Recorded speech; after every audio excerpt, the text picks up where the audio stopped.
Hello everyone. How are we doing?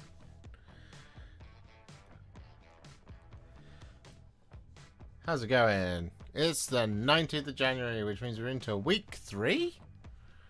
Is it week 3 already? 49 to go. Yeah, technically week 3. Because week 1 started in 2025.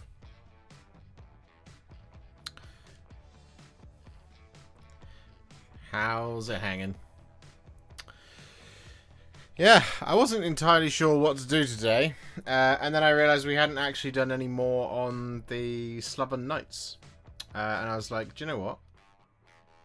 Seems as good a time as any to do a little bit more work on them. So that's what we're going to do. Do a little bit of work on them today, and we'll just see how much more of it we can get finished, or at least Warhipster battle ready. So I've spent most of my, the past half an hour, sort of trying to figure out exactly what it is the next step is, and it's, of course, it's all the barding. And it's like, well, what colour is that going to be? And I said in the last stream that it was very similar to Nighthaunt, and it is very similar to Nighthaunt, but it's not as ghostly as Nighthaunt.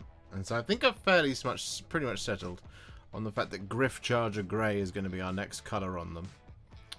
And we're going to do that over the top of all of it, and then leave it to dry. Then we'll use a bit of thinned down Pterodon Turquoise over the top, and then thinned down Black Templar over the top. And that should get us most of the way there. But that's the plan. That's the plan today. And that's pretty much all I think we're going to be able to cover. But if we are really efficient and clever and motivated, we should be able to get a little bit more done. Maybe we'll get the leather base coated as well. So, there we go. That's the plan. But what have you guys been up to? Have you guys been hanging out?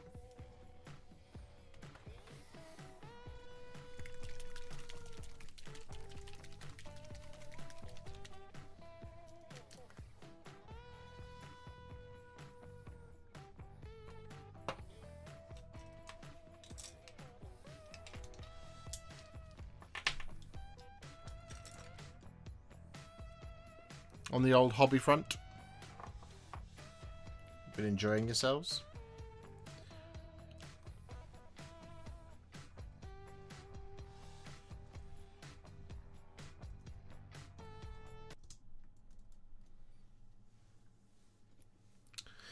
Finishing Fulgrim, building Bull Cent. Oh, good. I just snapped it. Well, that's fun. Okay, got to repair that first. Brilliant. Where is it? There we go. Do you get tips from GW which colours they use for the miniatures? No. No, I do not. Figured it all out by myself.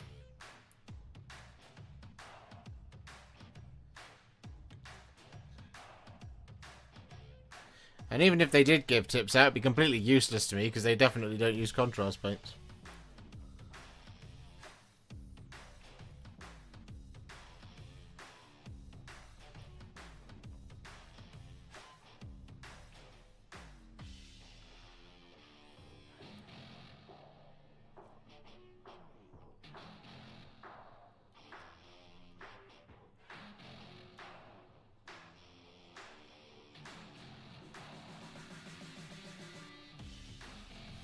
Good lord.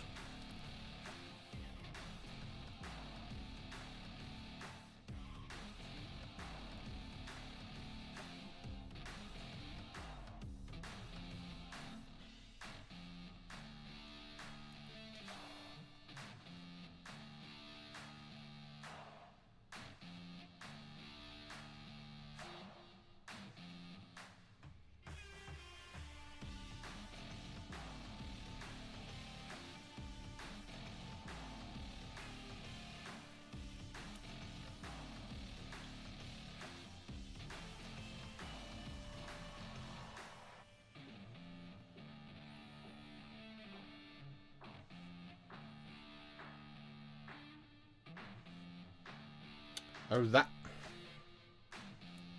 that's the angle. Right. I was getting that wrong.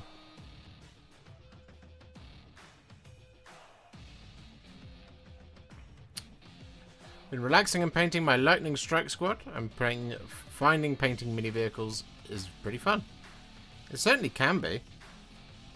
I've had fun doing it in the past.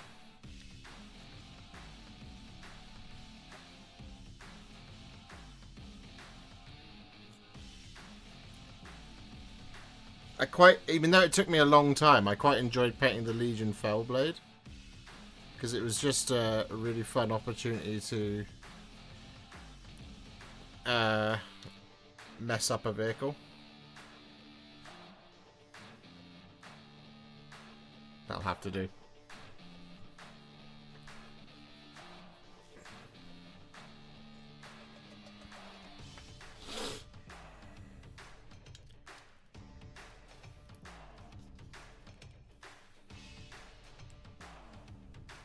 Right. We've rescued it. I snapped the antler on this guy. Just here. It just caught the edge of the... there it is. It just caught the edge of this up here. Just caught the edge of the desk as I was moving myself forward. So that was... that was annoying. So that delayed us in getting started. But there we go. Anyway, I can now actually pay attention to what's going on.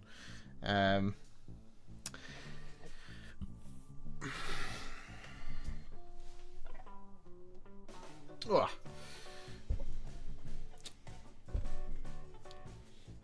Started a Knight's Army for 40k. Nice, nice. Hello, Warhipster minis. All is very well, thank you. How do you do that? How do I figure out the colour schemes? I've got a video that tells you exactly how I do it. It's here on the channel. Thank you very much for the Wardens of Ultramar video. Hopefully, Wayland send out my models this week. Great job as always, Josh. Thank you very much, Emu. Do you have any idea how GW sales and contrast compare to normal paint sales? It's probably about the same, to be honest. It's just an expansion of the paint range, I would guess. Let's shut Griff Charger Grey for now. They do use contrast in their tutorials, yes, but they don't film their heavy metal tutorials. they don't film those. That's them figuring out something. Do you have any idea? Oh no, we've already done that. Do you test it on your skin? No. No. Just, I know the paints. I've been using them every day for 6 years. More now. Will be 7 years. This is an old painting. There is an old painting phase where they had a guy from GW recently removed who said that contrast paints saved Games Workshop. That is very true. Apparently, allegedly. Allegedly.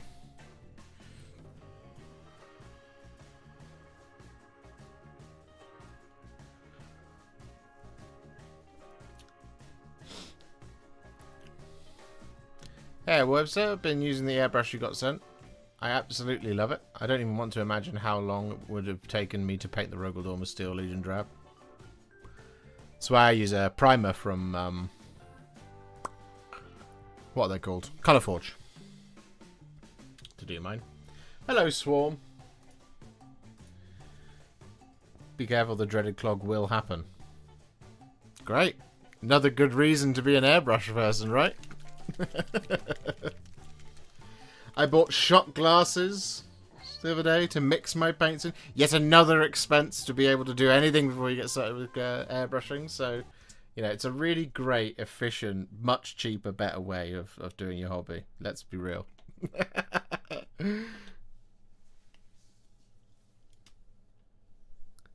So with that all done, our next thing is we're going to work on all of the barding. So all of the sort of cloth on the horses. And, well, we're going to be using some Griff Charger Grey up first. I'm going to use this over the top of all of it. But don't worry, it's not going to stay this colour, of course. It's got that sort of slightly ghostliness to it. But not quite as ghostly as a Night Haunt. So we've got a couple more bits to do to it. Coming up next.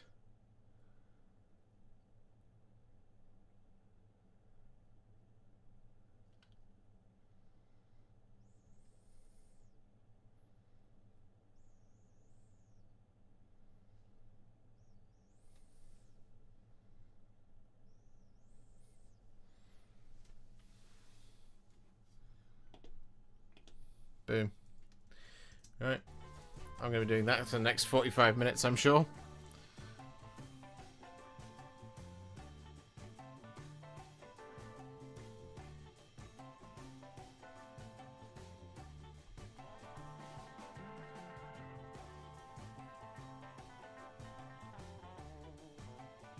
Did you use the airbrush version of Steel Legion Drab, or did you thin it down?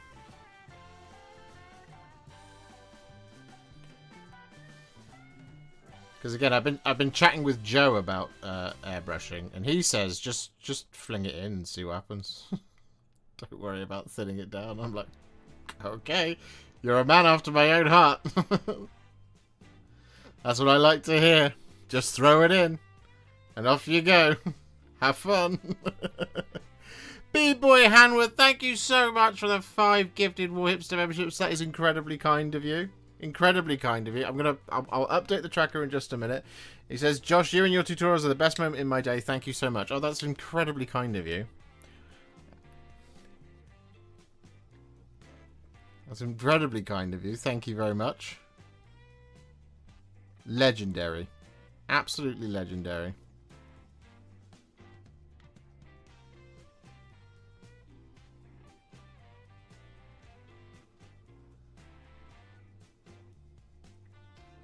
It's things like that that absolutely make my day. That kind of support. It's legendary, truly it is.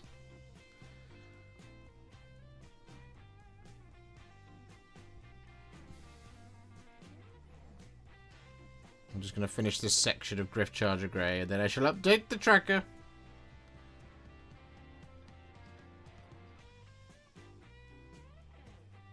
Now that everybody's had a bit of time to settle down with it. Is everybody still super happy about the reveals last Friday? I am.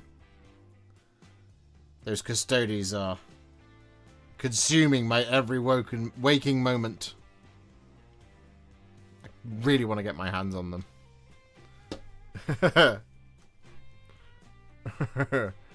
I can't wait. I cannot wait.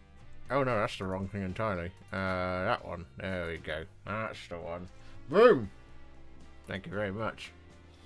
Saw the spider on Instagram with my arachnophobia. It's going to be a fun video. I genuinely thought, and I think I might do this. I don't know. I don't know if it's worth it. Is it worth putting a disclaimer on that video for arachnophobia? I mean, on the one hand, it is quite a famous spider, and it is in the thumbnail, so if you click on it and then it's like, ugh, unexpected spider, it's kind of a bit like, but I don't know, maybe I will, I don't know. I am delighted because while cool, I have no FOMO whatsoever. They were talking about that, actually, in their, I think it's the annual report, it's the half-yearly report. It was mentioned that what they are very aware of is that one thing they need to get a lot better at is forecasting. They're describing it as one of their weaknesses as a business is forecasting. And that's when it comes to like making enough stuff. So, you know, because what they don't want to do, and they would talk about this in the report, is they don't want to not sell toys, because that would be a strange business practice in itself. And I was interested to see it in there because you don't often hear that kind of thing from the annual report. It would be things like, you know, typically what you would hear in that sort of investor's document is, we need to get better at projecting our brand into unforeseen, you know, new markets. And it's like, yeah, so just selling it more, you know. But in that one, they were very cognizant of that, and I thought that was a very good, bit of tidbit of information, which was really cool. It shows that they're listening.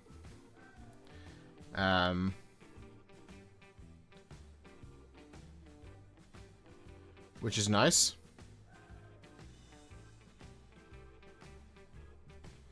Uh,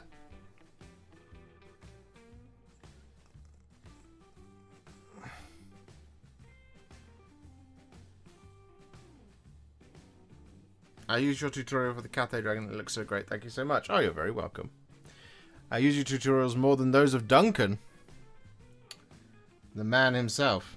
They've removed all of his ones from Games Workshop, haven't they? They've all gone. I'm not imagining that. Or at least they've privated them.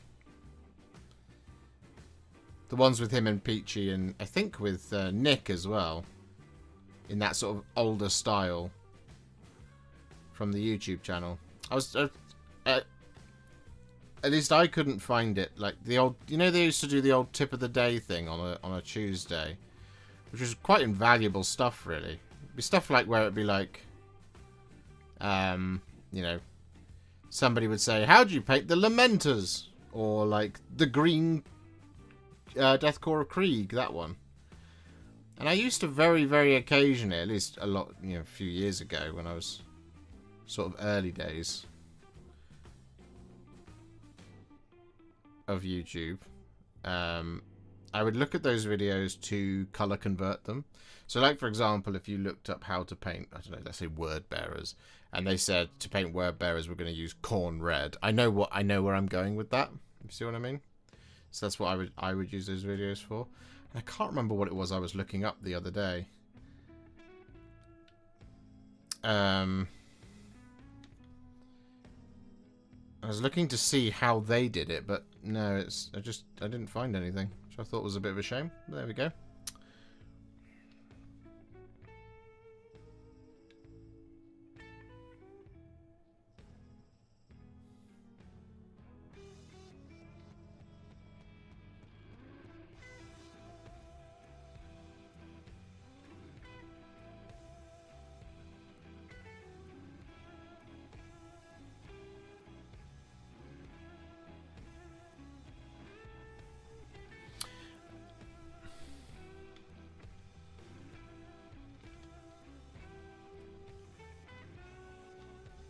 You can still see the one where he did the... Oh, so they're not all gone.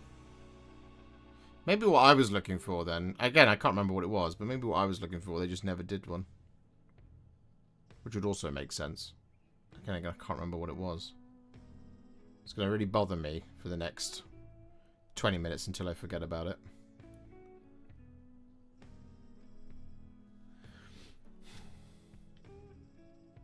I don't know why, but this day's remember me when you was painting Varanguards. Ah, yes. The good old Varangard. To be fair, Sloven Knights are kind of similar. They're of the same heft and detail. Although the vast majority of it is just cloth, which I am now realising having just applied a bunch of Griff Charger Grey to one.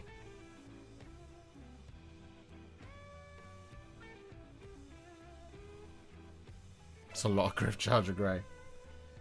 And now we've got to get on the inside of it.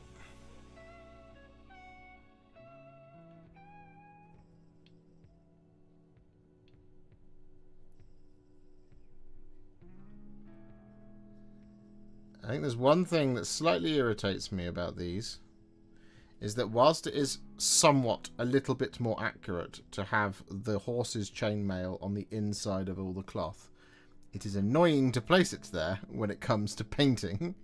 Normally they do. Normally they put it all on the outside, which is, you know, not as sensible. You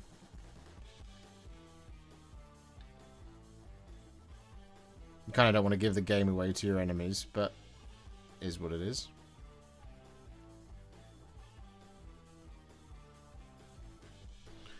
Boom. Okay, one set of Griff Charger Grade done.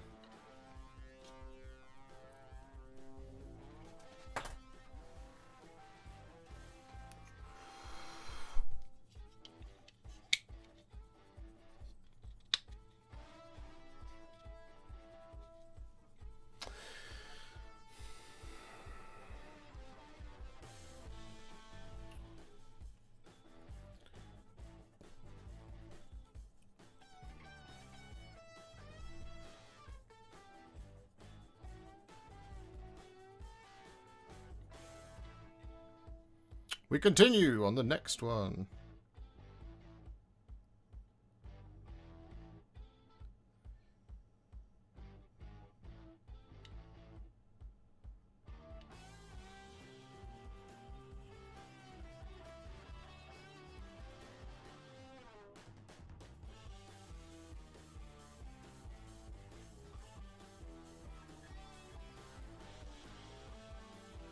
Do you know what I really can't wait to get my hands on? I really can't wait to get my hands on the Red Corsairs.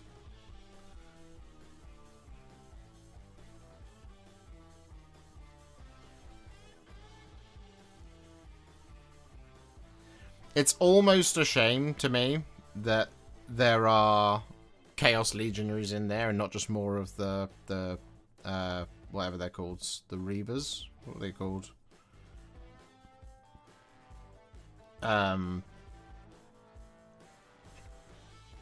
Whatever the new infantry kit was called.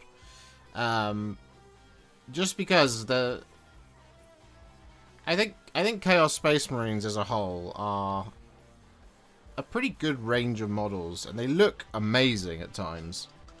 But what they also are is an absolute ruddy nightmare to paint because of the amount of trim and decoration and like extra detail that, you know, a loyalist Space Marine doesn't necessarily have. And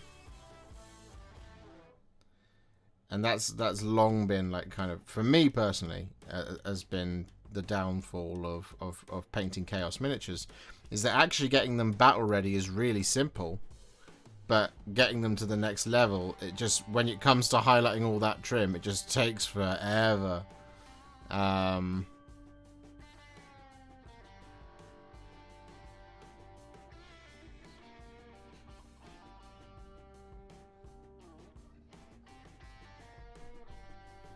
I've heard people in the past recommend doing all the trim first and then dry brushing it and then rebasing the armor panels and doing it that way, but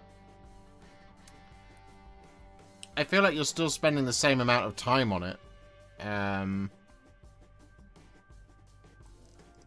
Because you end up having to do a bunch of corrections anyway. Or at least I definitely would.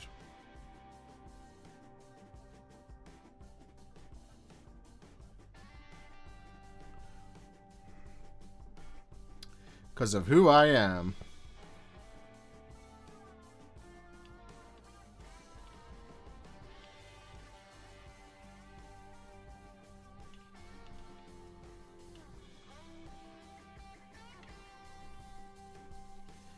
It's like the conversation about painting Custodes, right? Or like Hammers of Sigmar in the gold. Is it not just quicker to prime them with Retributor armor rather than hand coat them with Retributor armor after having done Gracie? And I would always advocate that it is in fact not quicker to do it that way if you intend to use contrast paints on any other details. If you don't intend to use contrast paints on any other details, then yes, it is much quicker to use Retributor armor. But you don't want to use a contrast paint over a Retributor armor spray because you'll end up with a metallic red cloak. So you have to rebase it anyway. And if you have to rebase it, why not just use Mephiston red instead of using Gracie? So if you're going to prime it with metallic, you might as well paint it in a classic method. However, if you want to use contrast paint for the leather and the black and the red and the, you know, all that kind of thing, then because of the nature of Retributor armor spray basically requiring a layer of Retributor armor from the pot anyway, you might as well just do a layer of Retributor armor from the pot over the top of Gracie, which is what my reasoning is for doing it that way. I did think, though, that if Games Workshop is very kind and does send me the new Custodes, we might have to come up with a slight tweak on what we normally do, because they are a bit more baroque, they are a bit more ancient, they are a little bit more ornate, and using like the usual thing that we do for gold, I think will look absolutely spectacular on there. But what I think I might try and do is just incorporate a little film of brown over the top of it afterwards. I was kind of contemplating doing something like sort of 4 or 5 parts Lamian medium to 1 part Agrax Earthshade over the top, which is something that we did on Necrosaur Amantar, if you haven't seen that video. We did that at the end after all the brass had been sort of stippled and highlighted. And I think it just added just a little bit of a filter of brown to it, but it kind of made the model feel a little bit more lived in after the highlight, which I thought was really interesting over the top of the Rune Lord brass. So I'm intrigued to see if that works over the top of gold. So, you know, like I said, if Games Workshop is very kind and does choose to send me that box, I'm gonna give that a go, just to make it a little bit, but just to place it a little bit in the Horus Heresy. Give it the sort of the due reverence it deserves for being from the 31st millennium as opposed to 41st millennium, as it were. But like I said, I think the recipes we've already got for them is already good enough, and also will look spectacular on those new models because they've got so much lovely detail. It means that the shiny flats, the shiny flat surfaces of the armor actually will, in many ways, look better than their 40k counterparts do.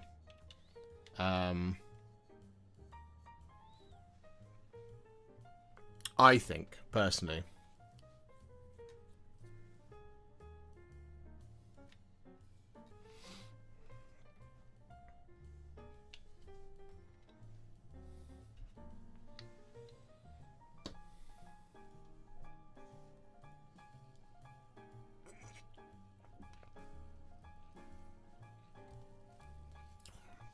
Any chances for a Spearhead box this year? They literally announced 3 on Friday, so yeah, quite high.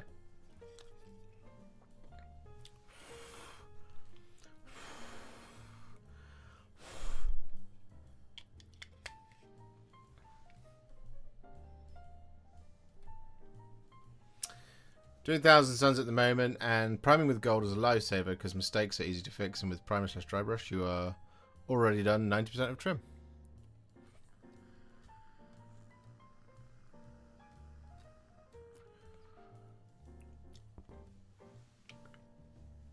Interesting.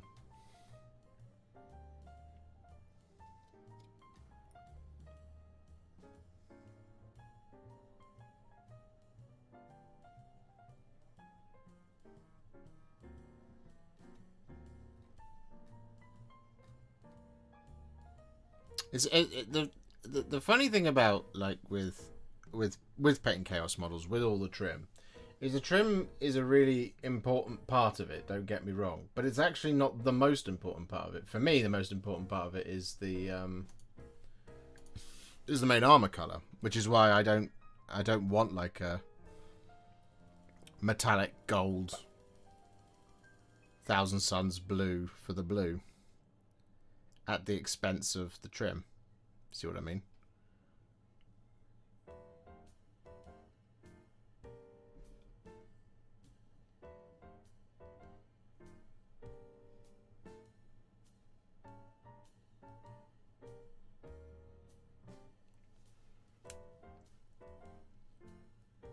Are Retributor armor spray and base soup the same color? No, they're not. Well, they are, but they look very different. And you should always, if you're gonna prime with a metallic, you should always do a coat of the same metallic over the top. The reason being is, you know when paint beads up and it sort of evaporates on the model before you, it's because it hasn't got the surface tension to cling to the model. When you use a Retributor armor or a lead belcher primer, they're not actually primers. What they are is they are spray paints.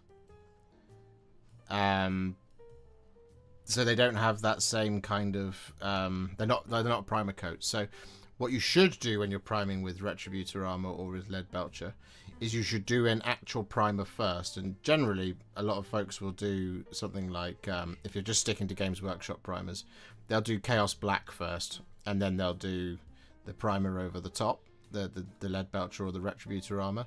It's so that your paint actually sticks to it. But if you just do retributor armor straight away, nothing else, what you end up with is when you then apply retributor armor from the pot, it won't look the same. It won't be the right color. Are Shadowkeepers a thing in Horus Heresy? Does anyone know? They're called something different, but yes, they are a thing. There is a black armored group. I can't remember the name though. But no, they are a thing. I believe they have purple instead of red for their like heraldic color as well, but I could be wrong on that. But I know that it is a thing. It is a thing.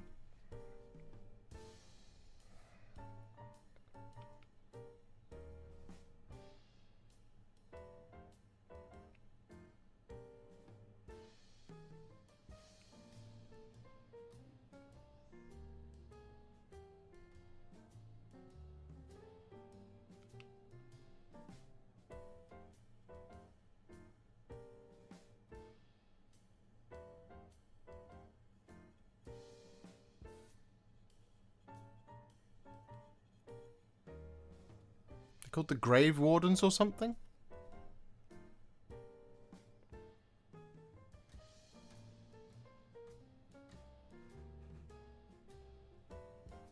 No, that's a Space Marine Legion.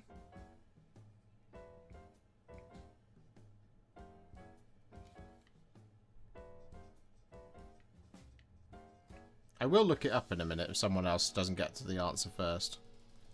Someone will have it.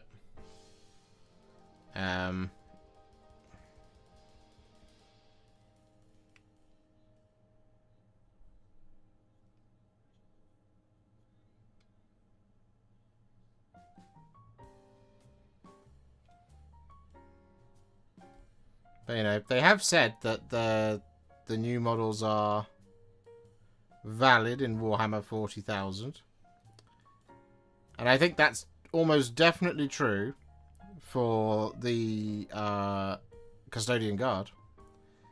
Now, as to whether or not that remains true in 11th edition for the Dreadnoughts and the tanks, that is another question. Because I could see it not. But then I could also see the 40k Custodes lot getting a bit of a bump in terms of their model range. Which would make sense. Because they do like to keep the two games completely separate. Or at least that is something that they've been attempting to do. Hence why, for example, the Solar Auxilia, Lehman Russ and that, they don't have any sponsors or anything like that. So it makes them an inefficient choice in 40k, so you have to go and get a third-party sponsor.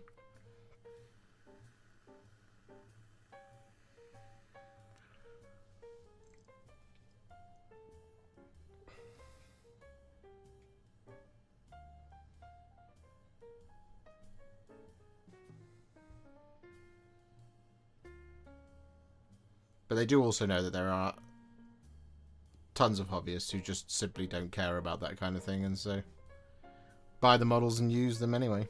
So it's all good. Which is the real way to enjoy it, instead of chasing that competitive meta all the time.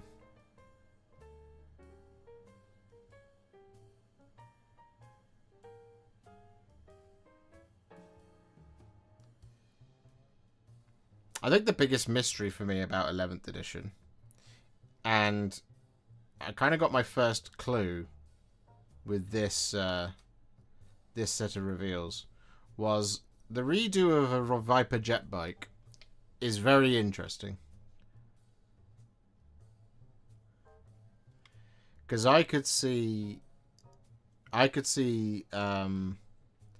Wave Serpent and the Falcon, and consequently the Fire Prism as well. I could see all of that getting redone maybe. But it does open up the possibility that the Rhino maybe gets the same treatment, as does like the Lehman Russ, as does maybe the Orc Truck. That could be a thing that happens this year. And if that's the case, I think that's a pretty good... I think that's pretty good. As long as the dimensions of stuff doesn't really change. It's one of those things where it doesn't really matter if you kind of run the old one alongside the new one, unless the you know, weapon upgrades are completely different and the scale of such things is completely different as well.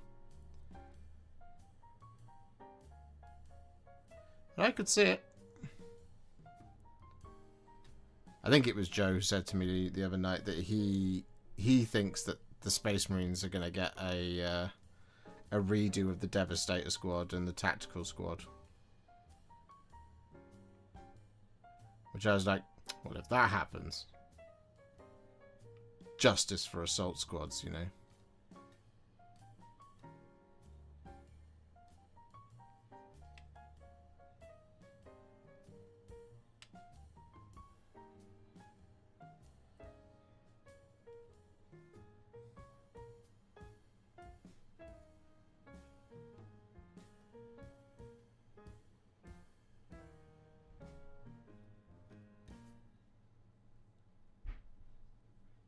At least it would mean that my old tactical squads, whilst wouldn't be the right scale, at least it means that they wouldn't then also go into the bin alongside so much of my Blood Angels. So many models.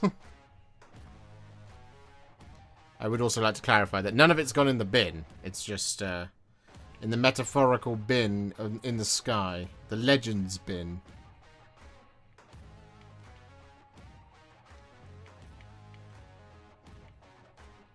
Alright, that is the Griff Charger Grey, all applied to all three of our Sloven Knights. So now we just need to wait for it to all fully dry. Which means I'm going to look at chat. Make sure you're fully dressed. Cover yourselves.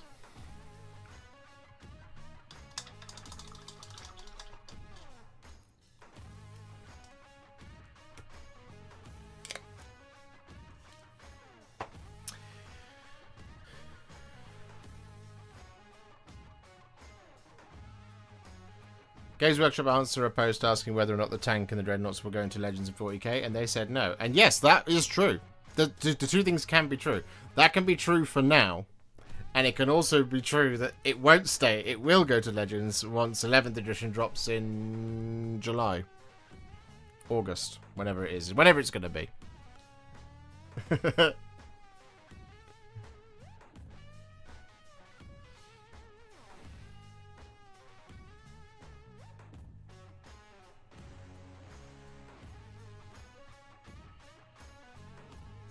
Maybe a new Land Raider this year. Could happen. Could happen. Only layered before your channel. Avoided it at first since I had no contrast paints. But now I love how Contrast Plus looks on my models. Dark Water box with 4 new characters from White Dwarf 520 is tasty. Nice. Are there new characters for Dark Water, are there? White Dwarf 520 Dark Water characters.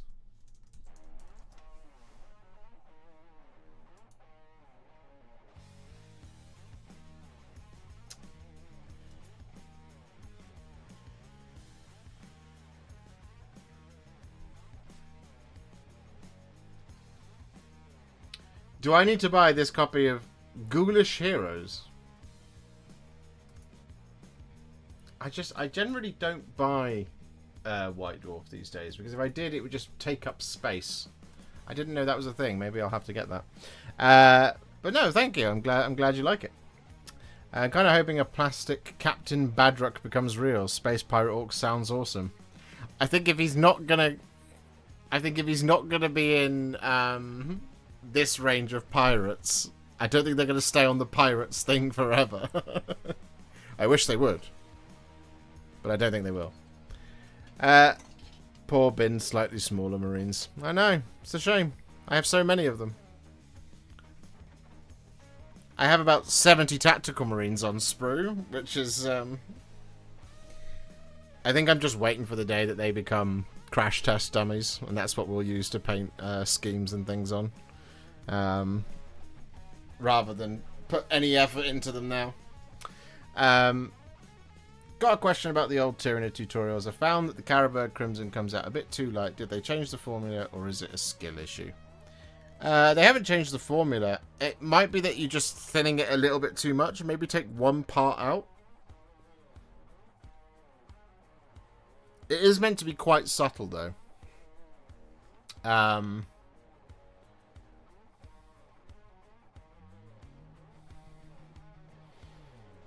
Because the dry brush of... I think it's Wraithbone that I do, isn't it? The dry brush of Wraithbone covers a lot of it anyway, so you do want it to be quite subtle. It's not a skill issue, though. It's just a mixing issue, I suspect. Is the Rot Swords video soon, Josh? Got mine over the weekend. I can guess most of it from the Blight Templars video, to be fair. It basically is. It's the Blight Templars video. I haven't got anywhere close to doing it. That's why I'm working on the Sloven Knights at the minute. I have done half the unit. I need to do the other half. But just other stuff has kept coming up.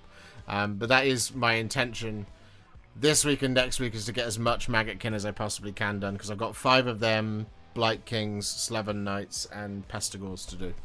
But I'm nearly done with another thing that I'm working on. So nearly there. I think I'll be done with it probably around about 3 o'clock in the afternoon tomorrow. And then I've got an airbrush video to film. And then, yeah, other stuff. But yes, you are right. The Blight Templars video is pretty much the majority of it. The only thing that's slightly different is some of the cloth. But even then, I used my Blight Templars video to do it. That's how I do it. White Dwarf issue 520 introduces new playable fleshy to quartz character miniatures for the Warhammer Quest Darkwater game. Very interesting. Very interesting indeed. I feel like that'll be really fun in Act 1, but then Act 2 and 3, when you start getting like the weapon sets and gear for all that kind of thing, it might start to become a little bit harder. But I haven't checked it out, obviously. Maybe I'll buy it then. Ugh, more things to buy. Ugh. January, why? Started painting Nighthaunt. I've been using Lilac Oxide for ethereal parts, but I think it's a bit too bright. Any alternatives or good paint to shade it? I think you will have a much better time, Neutral Guy 96, using Briar Queen Chill. Firstly, you get more of it. Secondly, it's contrast paint. Thirdly, it's very good. That's Briar Queen Chill. And if you want to shade it, you can then really change the colour with it using basically any shade. But you could use over the top of this, you can use Tyran Blue to make it bluer. You can use Coelia Green shade to make it slightly more sort of tealy a little bit. You can use Poxwalker to make it green. You can use Baletan Green to make it really green. You can use Drakenhof Nightshade to make it really dark blue. But this is the one. This is much better. This one is much better than Lilac Oxide. Much better. And easier to use as well. Much better. I think we need a new Calgar. I do agree.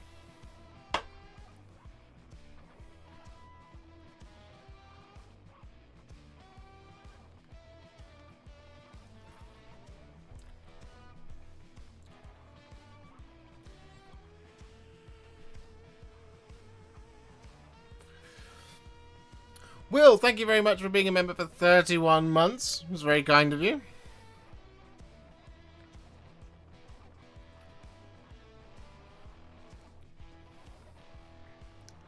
I can PDF the relevant parts and send it you over Discord to save you buying a White Dwarf if you want.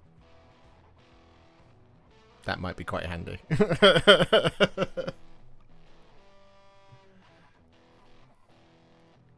No, Briar Queen Chill is an excellent paint for ghostly things. It's interesting because you have this, Hexwraith Flame and Nighthaunt Gloom, and this one's the best one. I use this all the time. I think it's a fantastic paint, Briar Queen Chill. Just like a really pale blue. Well, bluish. It's like an off-white blue. It's really good. It's very, very, very good paint. I was going to do it over these as the first thing, because it's what we generally have done in Nighthaunt a little bit, but I chose not to this time. Right. I think these are probably dry now, so we can probably go on to the next paint, which is going to be Pterodon Turquoise. And I think we still want to thin that down, but not too much. I think it's going to be 4:1. And then 2:1, the other one.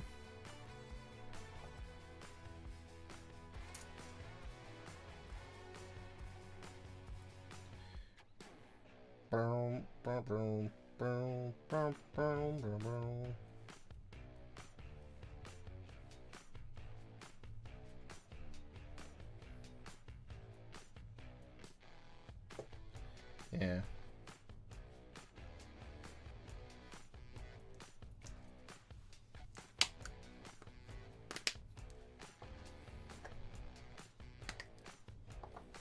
Okay.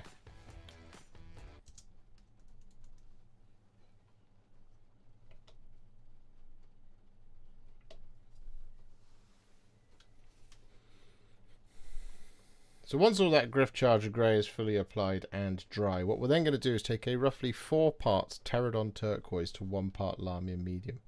And we're going to apply this over the top.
Boom.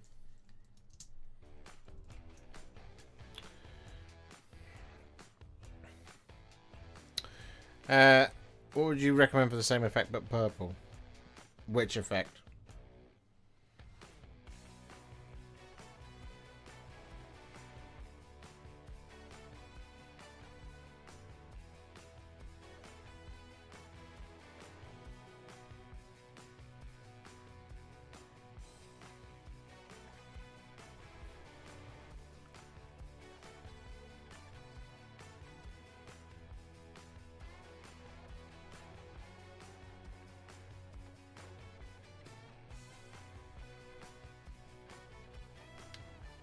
Purple Nighthaunt. I don't know. What kind of vibe of Purple Nighthaunt do you want?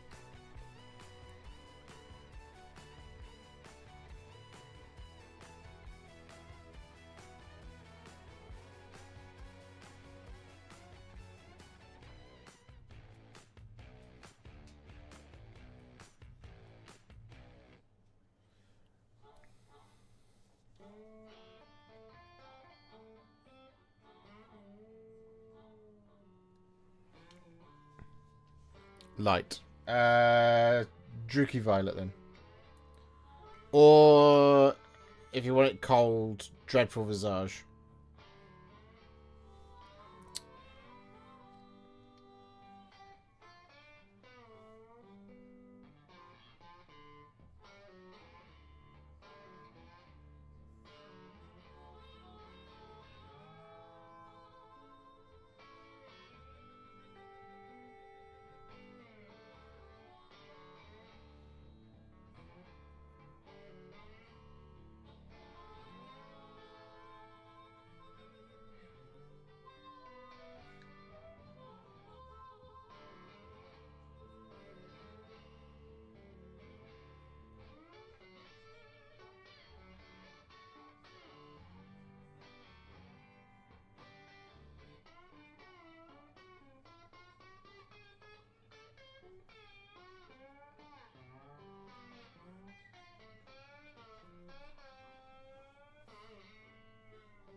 For a long time,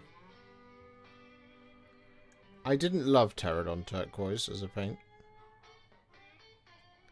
And then it started to come up over and over and over and over again in lots and lots of videos. And then it started to become one of my favourite paints. And now I would put it in my top 10. Because I do love this paint. It's funny that.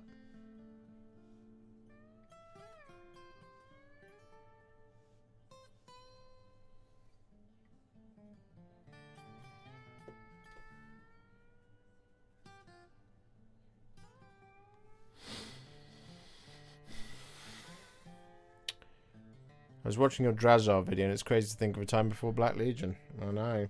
I mean, that technique is still completely valid. That's the thing. It's just, like, I use it when it needs to be used as opposed to it have to be the only way to get that sort of, that black tone. So, like, on the Canoptex Circle, we did that with, I want to say Orc Flesh followed by Black Templar. I mean, we did it on the Nighthawk, the Nightbringer as well.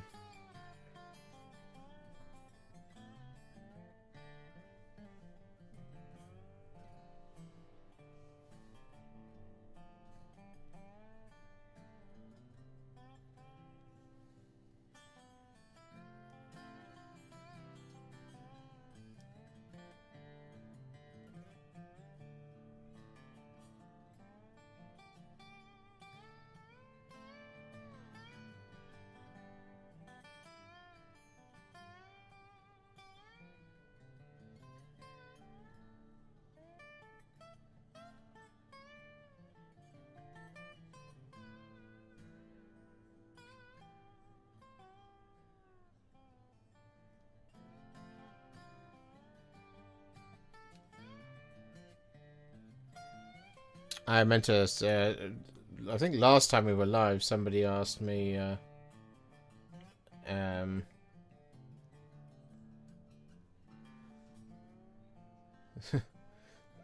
people send you hate, send you hate stuff? I was like, yeah, well, a great example for you that happened literally yesterday. And I got a lovely message over on Instagram from somebody who said, no offense, but I don't think you're cut out for this work.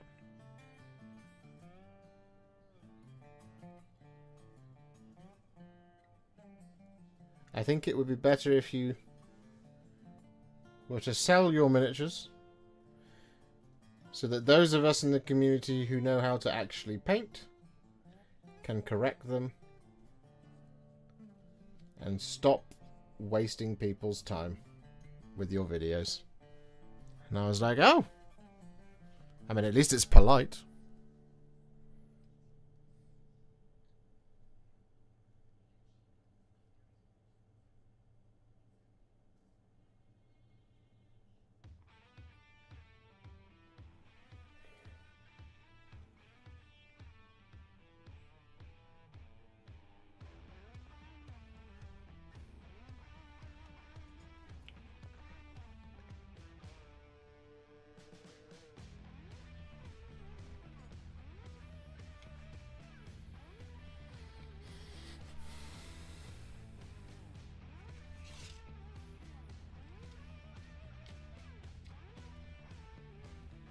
So to you, sir,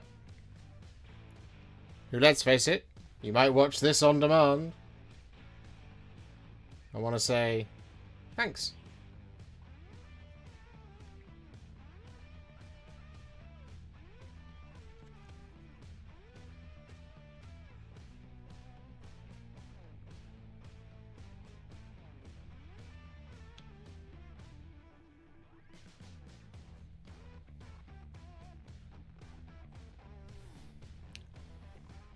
Pidgey's so mean when he's drunk. I know.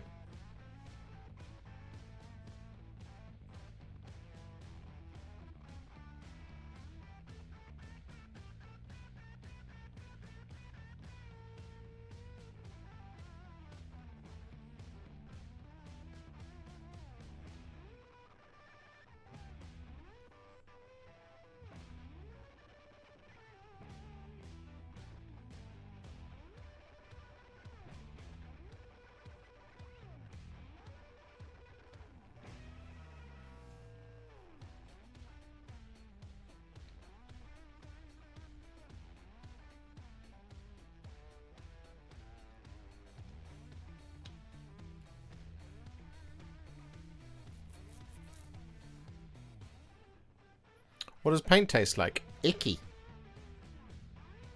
Or opportunity.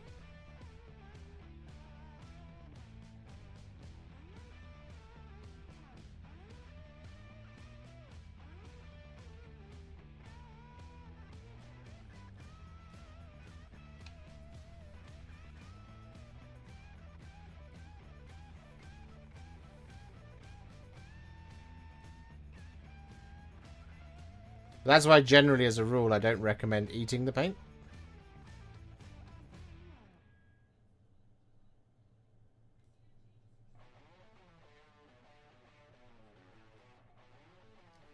Oh, do you know what the worst thing that it happened to me last time I did? Last time I did some decals, actually. I was not paying attention, and I didn't wash my brush properly. And I accidentally got a bit of micro set in my mouth. And I was like, at first, I was like, that's not an unpleasant taste. And then after about 6 seconds, it was like, oh god, that's disgusting.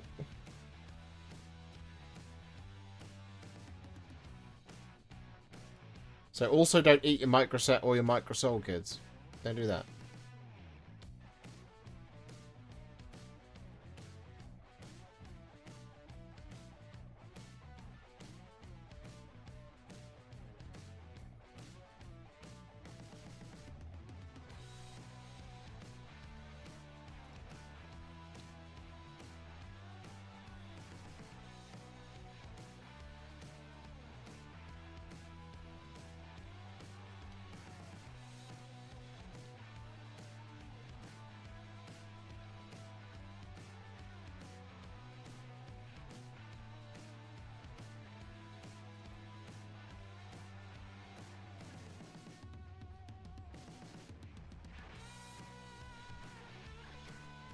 Yuck.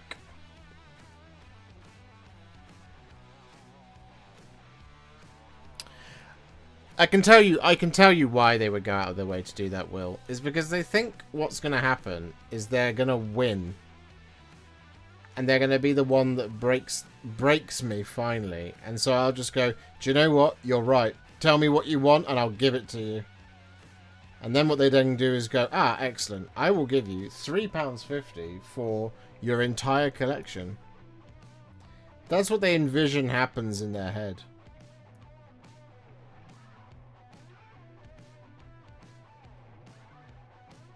As well as the free moment of glory where they get to walk around and tell all of their friends, hey, do you know what I did the other day? I managed to get this person to retire. That's what I did. And most of the time it's because they're egged on by someone that they know. You know, that's the thing.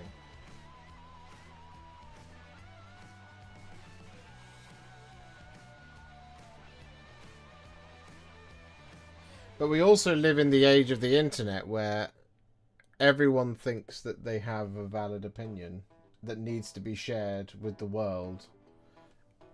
And because of social media and parasocial relationships and things like that, sometimes I have people who go, you know, who have watched hundreds of hours of my videos, maybe, and then they'll get in touch and they'll be like, hi mate, just thought I'd warn you that I probably wouldn't have done things that way. I'm like, I've never heard of you before. And that they're trying to be friendly because they think that me and that person have this sort of private relationship, but we don't. We've never met. I don't know who you are. I wouldn't recognize you in a crowd. I don't even know your name. Do you know what I mean? But yeah.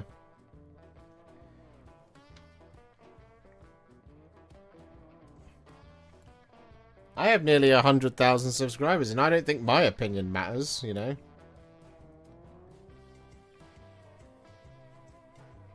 That's why quite a lot of the time when people ask me questions like, you know, what do you think? What's your prediction for this, or what do you want to happen there? And I'm like, well, I don't know. I don't really have one.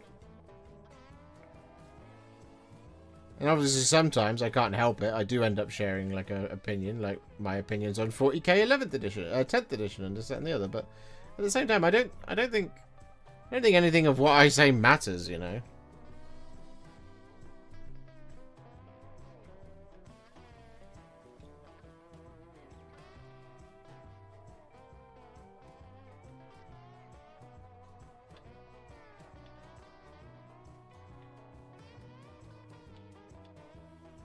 And also for some people that it just really matters to them that you know that they hate you, you know?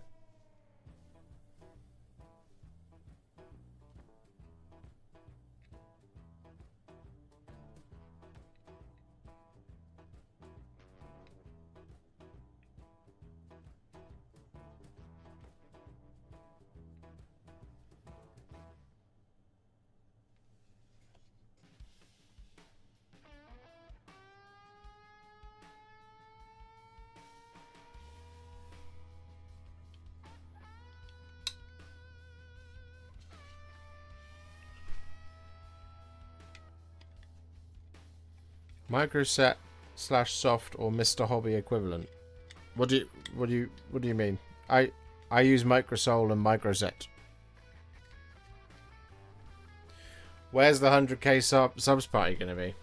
A better question is, when is a 100k subs party going to be? And or why a 100k subs party? Why is Gamora?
Oh, missed a corner.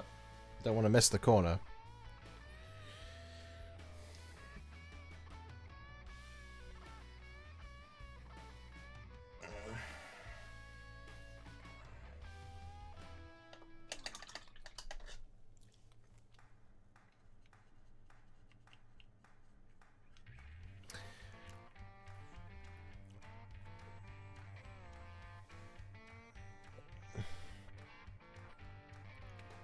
Which one is better? Was mostly an open question for you in the chat. Well, I've never used the other one, so for me the better one is the one I've used. Your videos, best painting videos ever. Helped me so much in my painting journey. Thank you. Oh, you're very welcome, MoonTube. If it was not for Warhipster community, I would not have met great people such as yourself, Josh. I think the community is much better than me. I'm just the ringleader.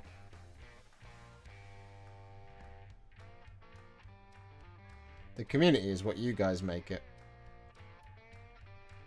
Ultimately. For some people, being horrible to you is the highlight of their day. We should probably pity them. I completely agree.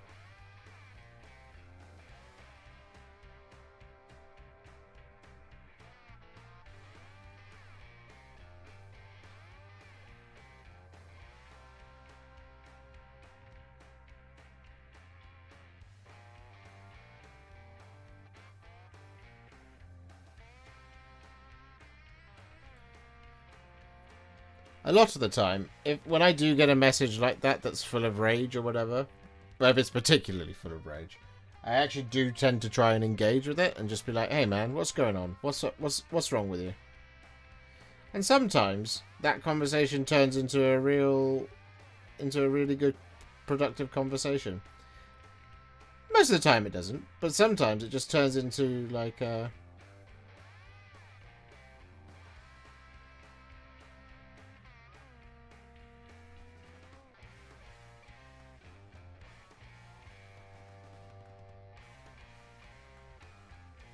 My favorite is, oh, I didn't think you'd read the message. Oh, no. I did.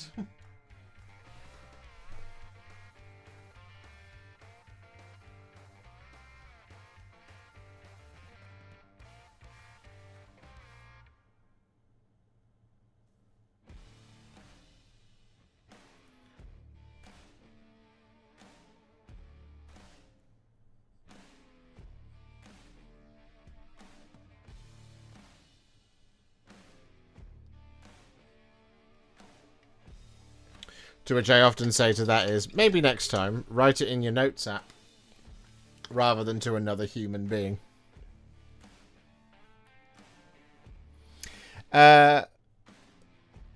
Cheltenham Pump Rooms party? Absolutely not.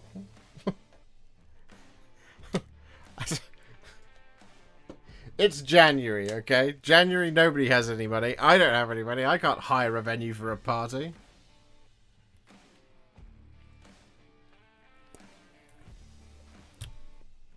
So glad I found your videos. You've even helped me to have the confidence to do highlights. Still needs work, but we'll get there. Thank you again. Oh, you're very welcome, Lee. Thank you very much for enjoying the content. Wiggle Wiggles Bottom, hello. Member for 19 months. Thank you very much. Any chance we could get a Rotigus painting video? I really wanted to do a Rotigus painting video, and I really wanted to do it at the same time as the Maggotkin of Nurgle Battle Tome.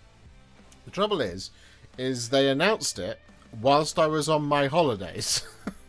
I was over Christmas, and it came out so quick. I was like, well, there's just no chance. All I had time to do was paint Festus the Leech Lord. And then, of course, the inevitable grind of the machine carries on. So, yes, we will get a Rotigus painting tutorial. You will get one.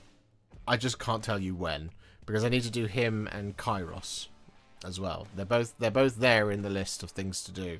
It's just I haven't had the moment all the time, because they take a minute to build, and then they take quite a minute to paint.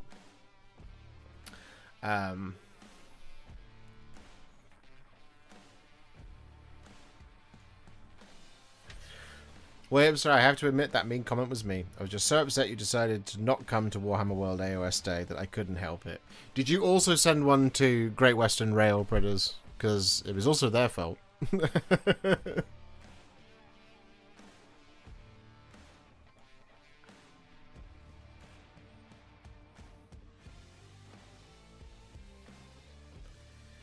Oh, 1/2 left to go. Just got to do the horse's bum.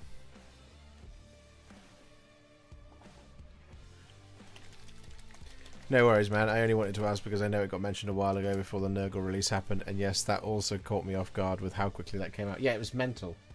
I was like, oh. But this is my time off. Why would you do this? So yeah, then painted Festus the Leech Lord. Oh, and then we're gonna follow up. We're gonna follow up Maggotkin of Nurgle with the Nightbringer, Titus, and Necrosaur Avatar. Oh, good. That's another intense week straight after. Good.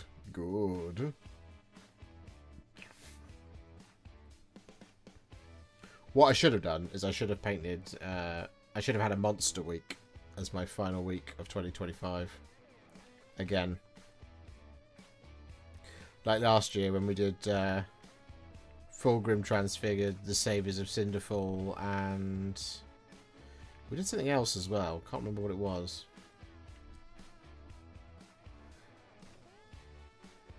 There's a couple of things in a row that we did. Shalaxi Hellbane, was that one? Was that last Christmas?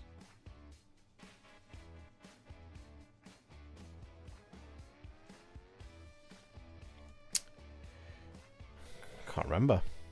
I'd say book Wembley Stadium, but that only holds 90,000, so we wouldn't all fit. Given us there's 61 concurrent viewers, as things stand, I doubt we could fill. I know we could theoretically, if I said, hey everybody, come to the channel, I know we could theoretically fill it, but I think I would be a little bit out of pocket if I hired Wembley.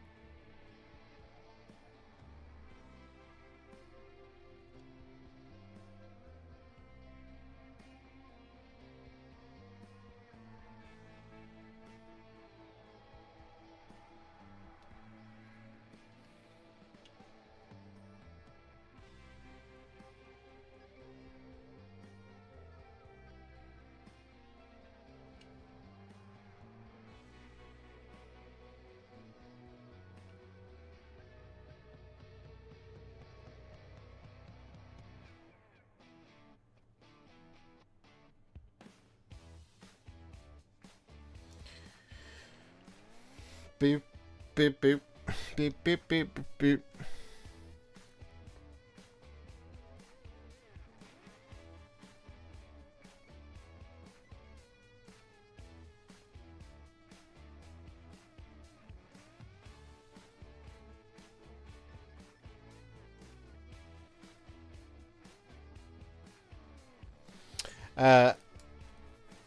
My Clawlord is built and the model looks great. Clawlord?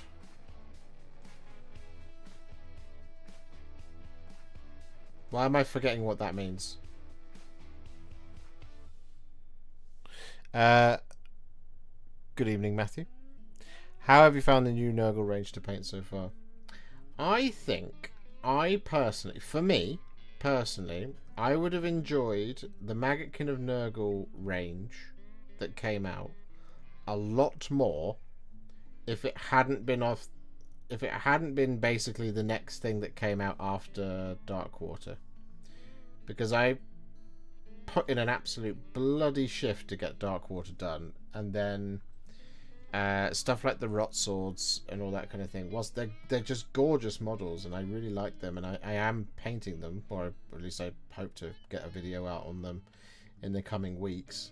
And these Sloven Knights that I'm doing right now, I love all of these models. I think they're fantastic. It's just so soon after Darkwater, and I'm a very niche use case, right? Is that like I just did nothing but Darkwater for like 2-3 weeks in order to get it all done in time for the release date.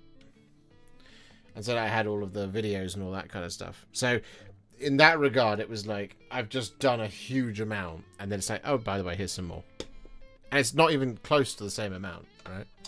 Because there was 49 miniatures in Darkwater. And even if you paint one of everything new for Maggotkin of Nurgle, it's 29, right? So it's 10 Pestigors, 10 Rot Swords, 5 Putrid Blight Kings, 3 Sloven Knights, and Festus the Leech Lord. But given us 8 of those miniatures from Darkwater are heroes, it means that that's 41 plus 29 is 70 new models for the Maggotkin of Nurgle. And so to do all of that in the space of 4 weeks is huge. It's a huge undertaking. So that's why I couldn't do it. And obviously I had other things, and I was taking some time off because of Christmas.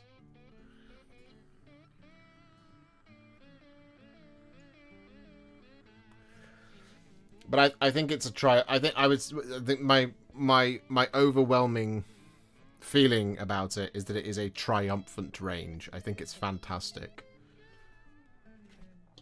I think all of the models are just beautiful. And a really welcome addition. And I just hope that in 5th edition Age of Sigmar, Disciples of Tzeentch and Blades of Khorne get the same treatment. Because that would be really good.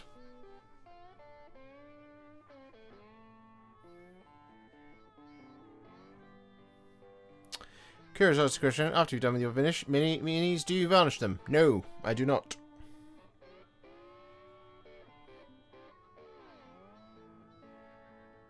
Are you still working for 14 hours a day? How many hours are you sleeping? Yes and no. Yeah, I still... I have to put the hours in graft, you know.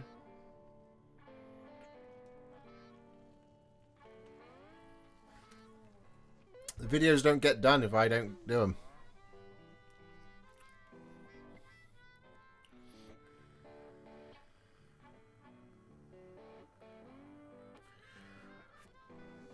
That is simultaneously the best thing and the worst thing about being self-employed as a YouTuber. You don't make a lot of money from doing it the way that I do it, and if you don't do it at all, you don't make any money doing it the way that I do it.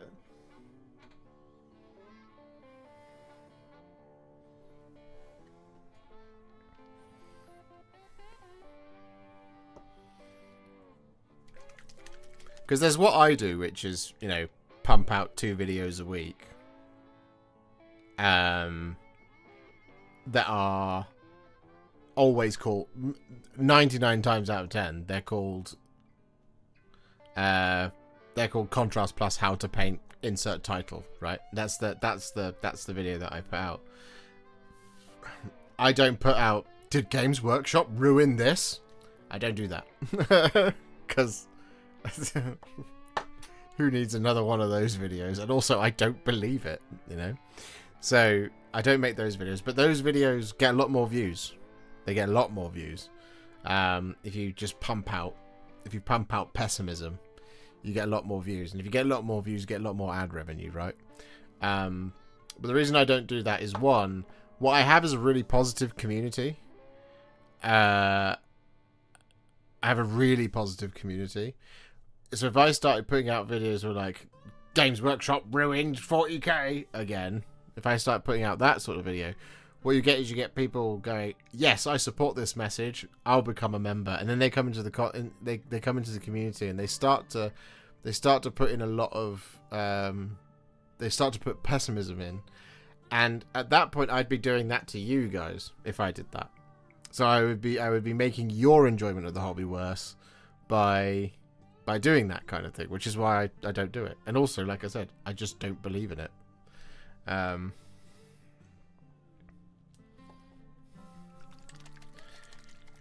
What was I trying to say in my last messages? With the grind and everything you get and the amount of work you put into your painting videos, I immensely appreciate it. Oh, well, thank you. I'm glad you appreciate it. Right. It's Black Templar time. This is where we're going to have to do a little bit of blending.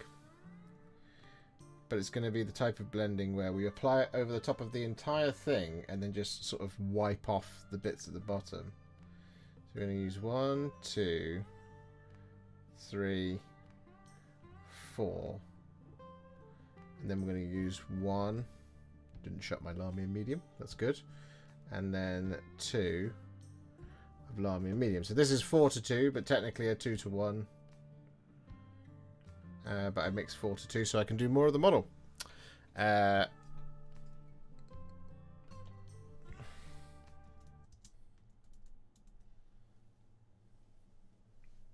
Ooh, just peeking through. There we go.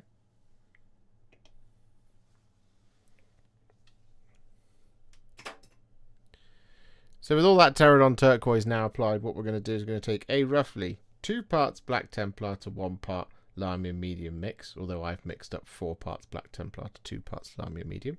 And we're going to apply this over top of the entirety of the cloves, but then we're going to blend it and wipe it off the end, basically. So we're going to start just under here, under the leg, and apply it just here. I'm going to bring it down around this ribbon, like so, and around this ribbon in there like that. And then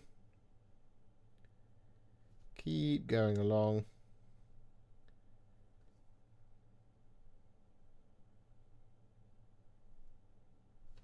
Like this. Grab a little bit more. Till we get to the bottom.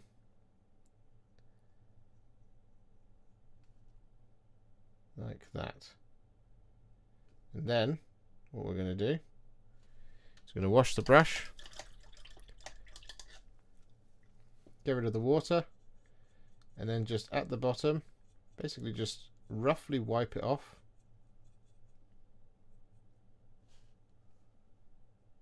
Creating a lovely blend.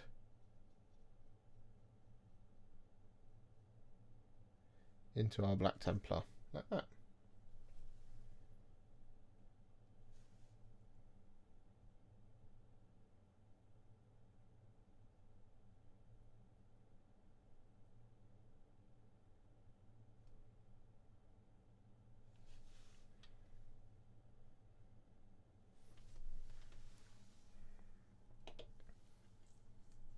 Boom. We did it.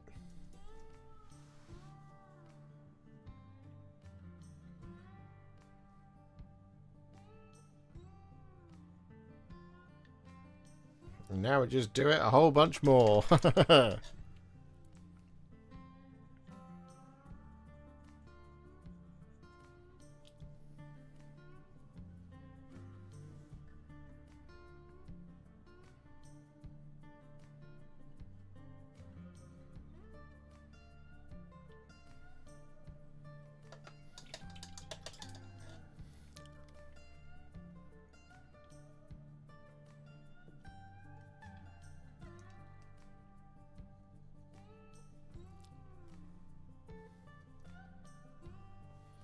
Almost finished my white scars.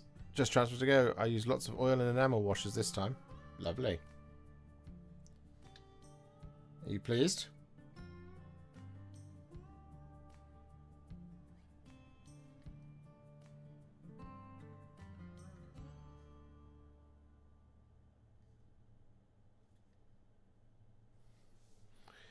When you mix your contrast paints, do you do so on a wet palette or in a little bowl? I find I have to remix blends like that a bit too often. I use a dry palette. I use a piece of paper.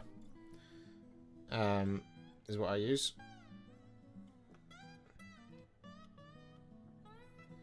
And yeah, you do have to mix it a bunch. That's okay.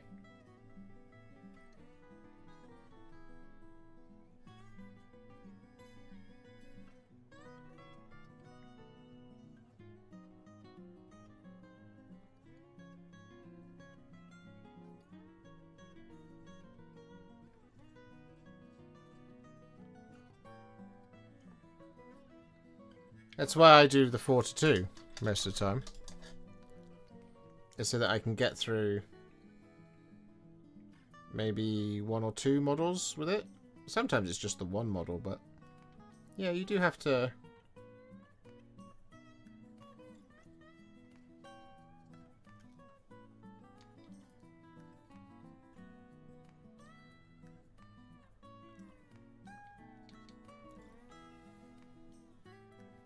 You do have to mix it a couple of times.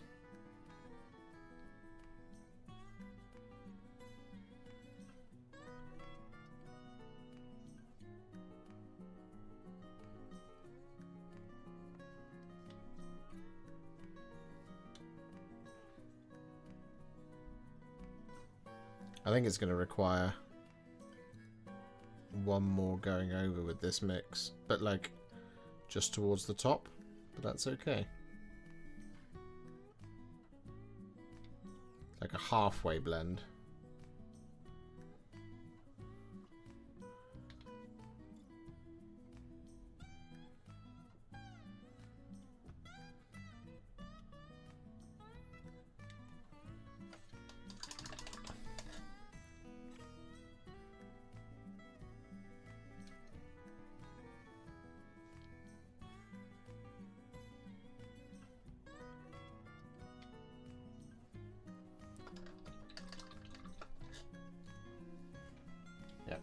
some more.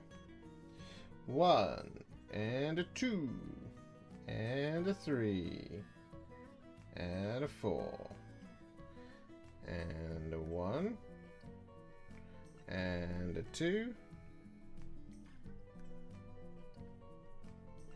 and a mixy mixy mix. Boom.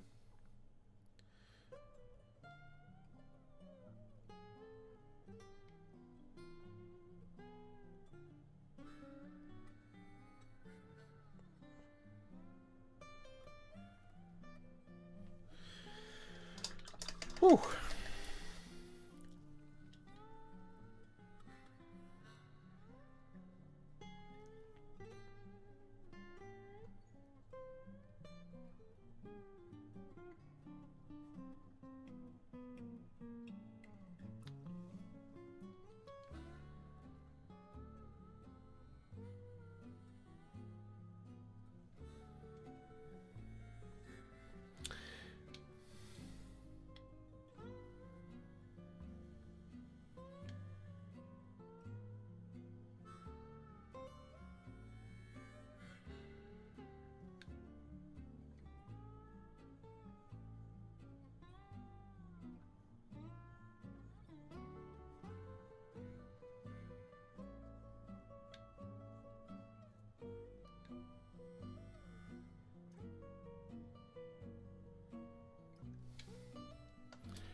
Cool.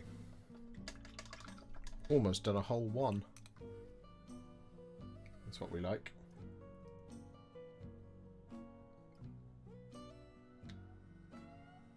I do think I'm filming the one that has the most cloth.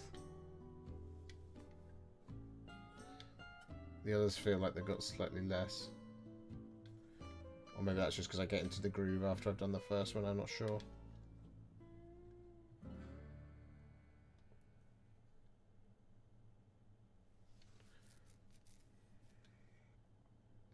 Cool, that looks great. Extremely happy, very dirty, and chipped Space Marines. Cool. No, I'm glad. That's always the end goal, right? You want to be happy with what you've painted. So it's mission accomplished as far as I'm concerned.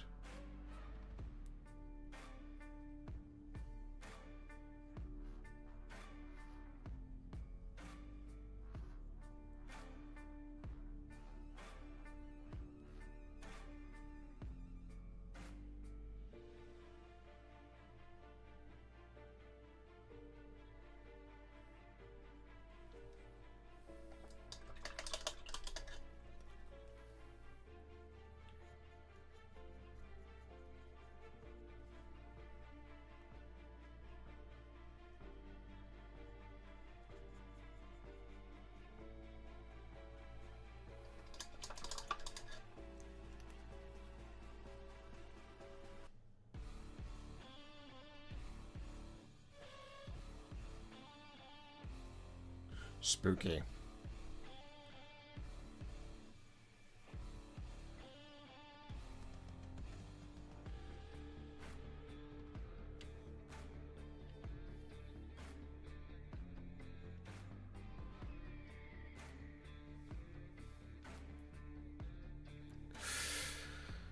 I have some Steel Helm shield transfer to do this evening once I have finished work, put the kids to bed, and eaten. Blech. Steel Helm's transfers are really simple. It's one of the real main selling points of those Cities of Sigmar miniatures. Is that the vast majority of them, The decals are so easy because it is just a flat square that you put them in. Like, the problem with applying like Space Marine decals is they have to go over what is a rounded shape. So like you don't need like Microset and Microsol to apply Steel Helm stuff. You can just do it with water and Lamy and Medium if you want to, because they're just so nice to apply. It's one of the few things where I'm like, nope, I really have no qualms about applying those decals. Sometimes I just don't want to do it because it's going to be too hard to do, which is where I much prefer, like, I do like sculpted shoulders. Like, trying to put, like, the Ultramarines, the Ultima on a shoulder is just really hard for me, and I don't know why. But it's because you're trying to put a round transfer on a round object that doesn't fit. So what ends up happening is, at least in my experience, and somebody can tell me if I'm doing this completely wrong, but what ends up happening whenever I try and apply an Ultima to a shoulder pad, the gap between the U. So if that's the U shape, and then you have the two little wings coming off it, when I apply it, it just ends up closing up like that. So it ends up looking like it's sort of bursting out of itself, which is why I just don't like it.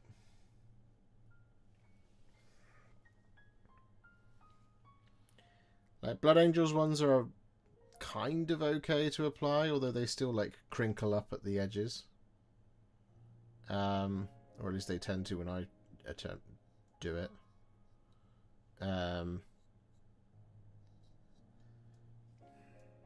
just so impatient when it comes to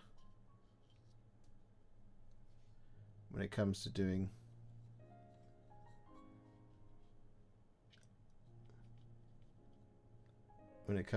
things with Warhammer. And like, you know, like with stuff like basing, right? I have full respect for anybody who does like resin pours and this, that, and the other, and is comfortable, you know, waiting like 48 hours to finish the miniatures. I just can't do it.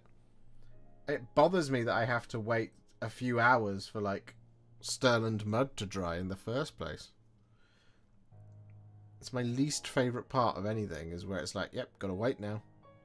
There is nothing else you can do until that is dry. So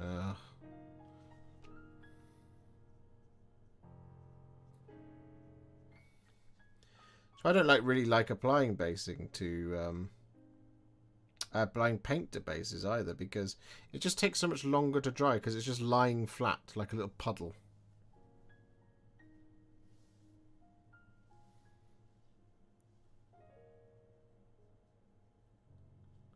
I'll be interested, actually, I've just seen the words Red Corsairs.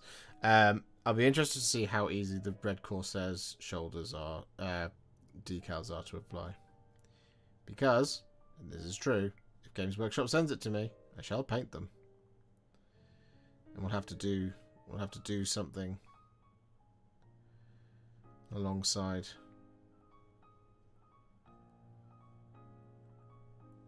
And to be fair, now that we know that they're like a full thing and not like a half thing, or it's just Huron or whatever, could always find some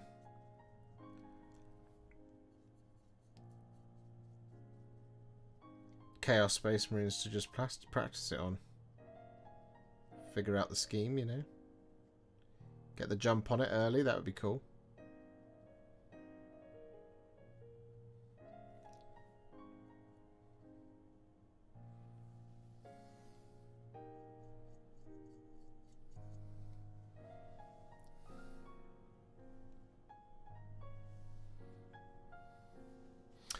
Funnily enough, I know folks aren't usually a fan of Space Marine upgrade sets, but the new Red Corsair shoulder pads in their upgrade set look fantastic. They do, they really do.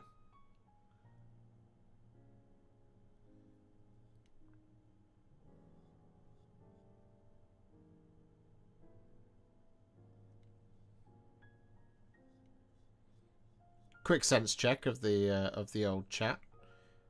How many people here think that the teaser video at the end of the preview was Perturabo? Do you think it was him, or do you think it was just, you know, something like a Hellbrute, and that's a whole lot of help for a whole lot of hype for a Hellbrute? That sort of thing. Do we think he is coming?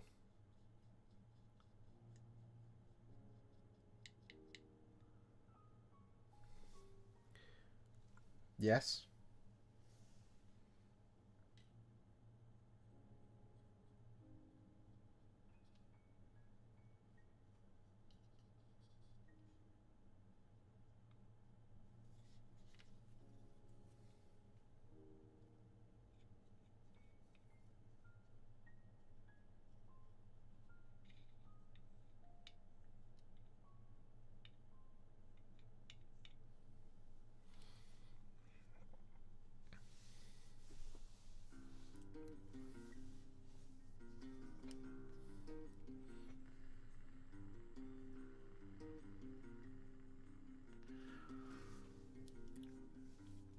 I think there were too many limbs in the preview article for a single model.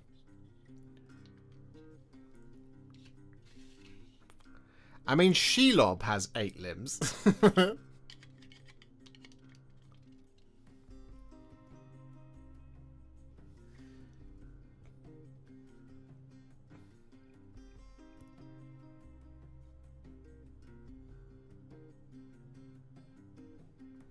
So do you think it was a preview article for a range of miniatures? Not a preview article, sorry, a teaser video for a range of miniatures.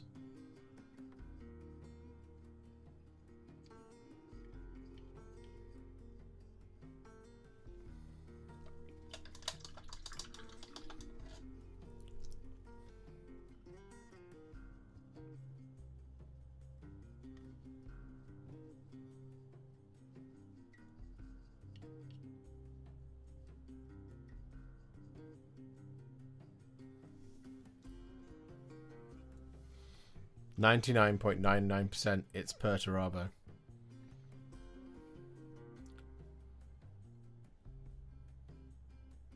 I like it.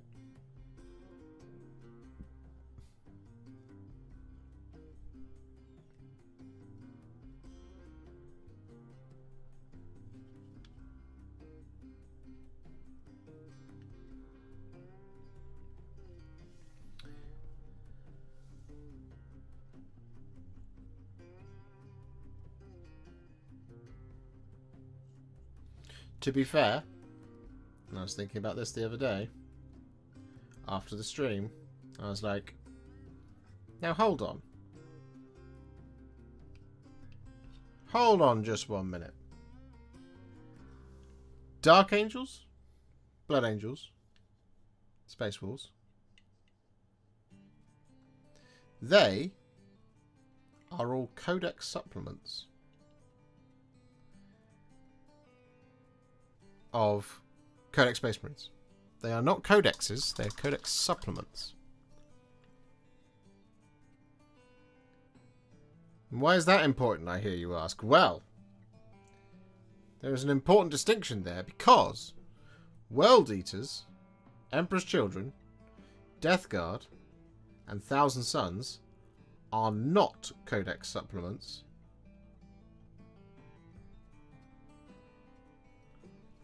of Codex Chaos Space Marines. They are their own codexes in their own right.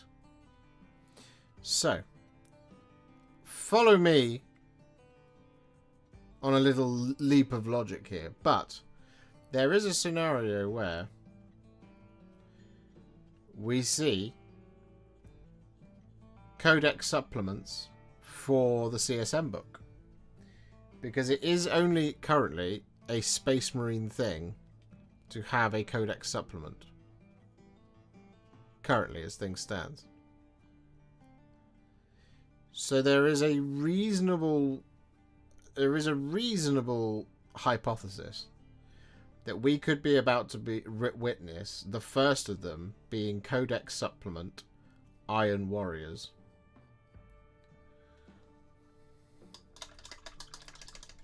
And instead of like a full fat, you know, World Eaters-esque or Thousand Suns or Emperor's Children range, instead what you get is you get Perturabo, a character, and like 1 or 2 specialist units, and you call it a day there. But you can also use everything from Codex Chaos Space Marines in this much the same way as Codex Space Marines.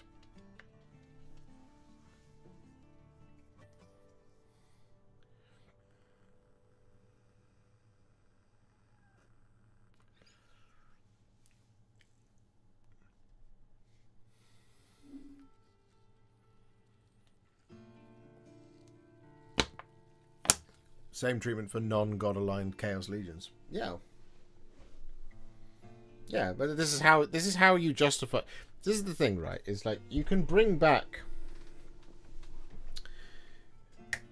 If you play the law of averages, right, when it comes to the amount of money that you can possibly make from releasing something like a Primarch, the reason why they have released the Primarchs that they have released is because there is a range of miniatures to go alongside them. If they just went, hey, everybody, do you know what we're going to release now? We're releasing Vulcan. You go, yay! Anything else? No, it's just him. So what you have there is you have, like, obviously there's a lot of people who will start Salamander's armies as a consequence of that. But there isn't anything to go alongside him that really reads as a Salamander's army. See what I mean? And it's the same thing for the Khan. It's the same thing for Corvus Corax. It's the same thing for a bunch of them. And exactly the same point stands for the Chaos Space Marines. There isn't a range of miniatures to go with Perturabo, Lorgar, Alfarius / Omegon, whoever the other ones are that I'm forgetting. There isn't a range of miniatures to go alongside them. So you will make as much money as you sell of that single miniature. But also, like, it's not then like a must-have alongside a bunch of other things, if you see what I mean. It's like, oh yeah, no, all the Salamanders fans out there definitely want this. And you go, okay, well, how many Salamanders fans are there? And that's a really difficult question to answer, as it were. You know, Guilliman being the first loyalist Primarch absolutely made sense because of the amount of people who have Ultramarines collections, because Ultramarines are the guys, you know. If Horus wasn't dead, it would have made sense to also make Horus the first Chaos Primarch, because the amount of people who have Black Legion armies, right? Same thing. So what you would hope to see is if you do get something like Perturabo, it's Perturabo and the Iron Circle, right? So first and foremost, there's something that's very unique to him. Then you can have some, maybe one demon engine or something that goes alongside him, and an infantry section. But also, it just all lines up with everything else from the CSM range. And then when you've got in there, is you've got a built-in way to have a bunch of people start Iron Warriors armies. You throw in an upgrade sprue as well.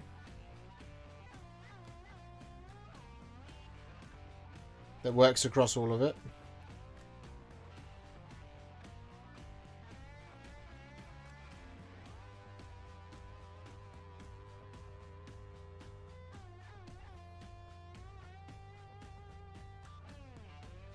I wouldn't be shocked if Huron is the sort of test pilot for that. And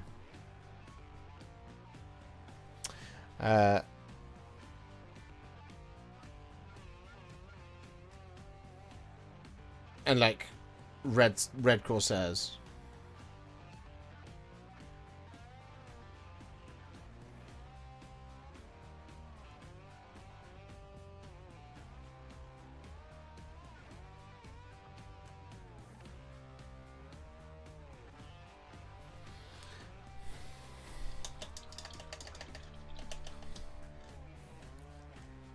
Curse. Yep, that's one I forgot.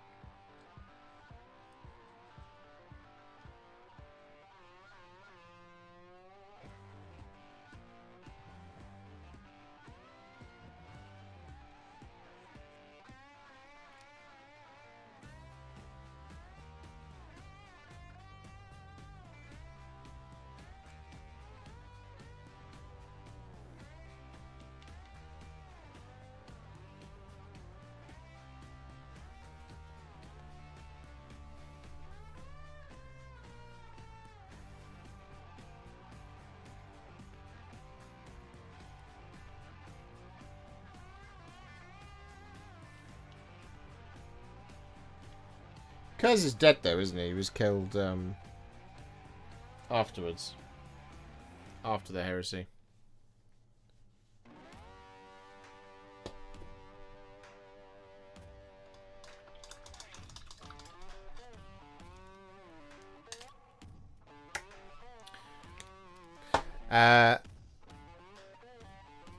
How long after Battle Forces do the sets within tend to be released on their own? Wondering if I should pick up the big box or wait for the Corsair specific kits and build up a bit slower. I know the Terminators, Cultists, and Legionnaires are already out.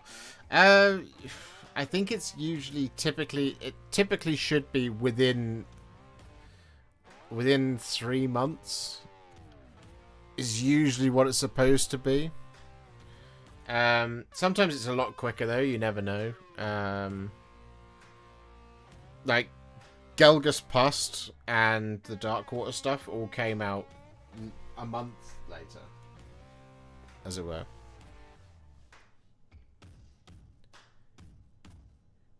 Kurz isn't hunting Lorgar. Korax is.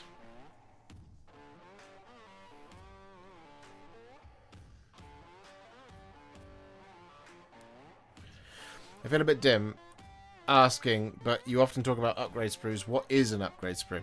An upgrade sprue is something akin to the Ultramarines upgrades. This one. This is an upgrade sprue. Upgrades and transfers. So that is an upgrade sprue. This is what you get to upgrade your units.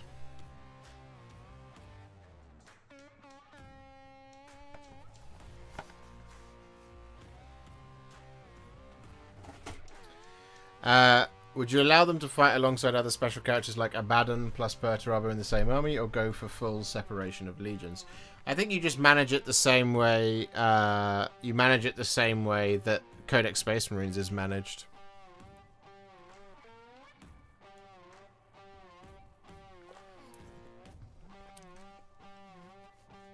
In that you can you run Iron Warriors, but if you put Iron Warriors specific characters in, then you are running an Iron Warriors army. In the same way that you can run Blood Angels as Ultramarines, but if you put Dante in, you can't. You run them as Blood Angels. But then at the end of the day, that's the competitive scene. Privately, you can just do whatever you want.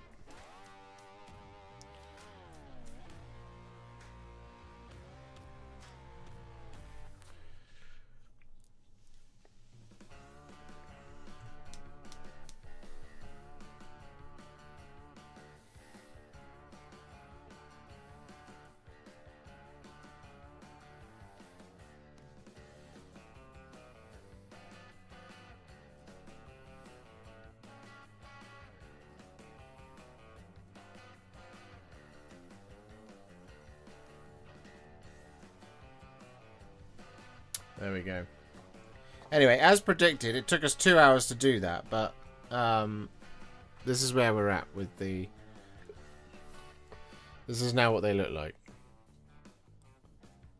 So, that's probably all we've got time for. I need to decide if we're going to do another bit of black towards the top. Which I think we might. But I think that already looks pretty good. So I'll have to decide. It is already 7:30. But yeah, that's a huge chunk of the model done, basically.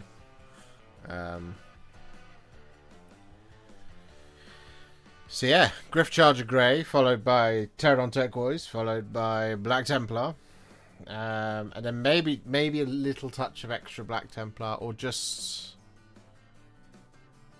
yeah.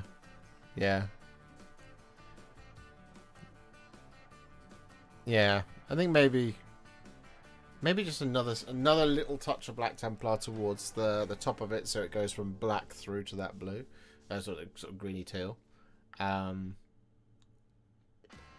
then just quite a subtle highlight on it,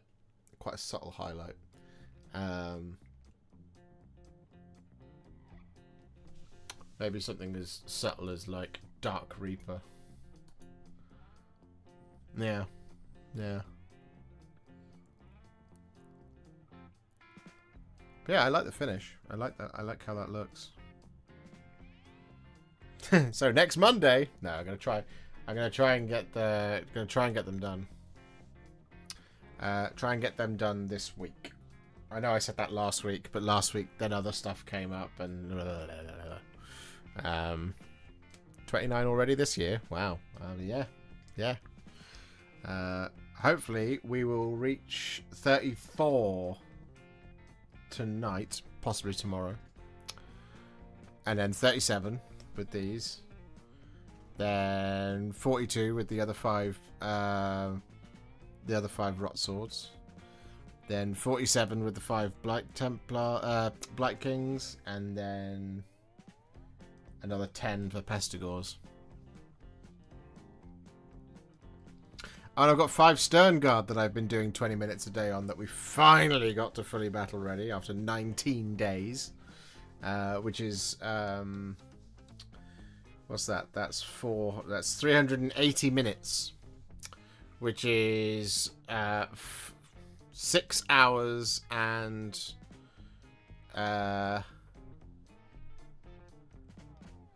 6 hours and 20 minutes.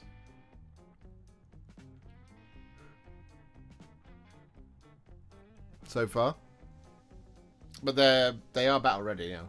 Like, they've had their glazes and their corrections and this, that, and the other. It's just the highlights, and the highlights are Calgar Blue, Fenrisian Grey, Dawnstone Administratum, Iron Breaker, Liberated Gold, Screaming Skull, Evil Sun Scarlet, Fire Dragon Bright, if I haven't already said that, Flayed One Flesh, and Pink Horror as well. So it's like 11 or 12 things left to do on them, which is quite good. But only going 20 minutes a day, I suspect we'll be able to have fully Calgar Blue 1 in 20 minutes. I have to figure out a slightly different way to film it as well going forward, because leaning forward isn't my... It's not my comfortable place to paint. The place I like to paint is right here. As you see, when I'm doing this type of live stream, we do the filming there, and I like to paint right here. Doing it like this, it's not great for my back. So I have to figure out a slightly different way of doing it. But I shall figure it out. That's my problem to deal with, not yours.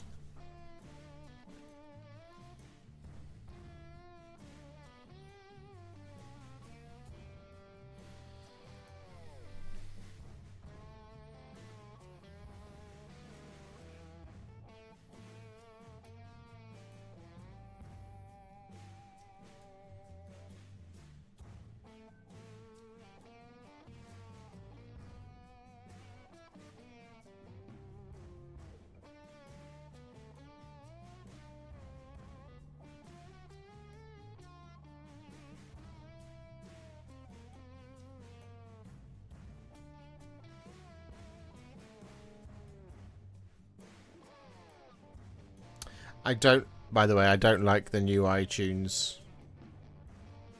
I don't like the new Apple interface. It's bothering me. Like the liquid glass effect on it, on like the groups and stuff, looks fun, but it's like I don't want it.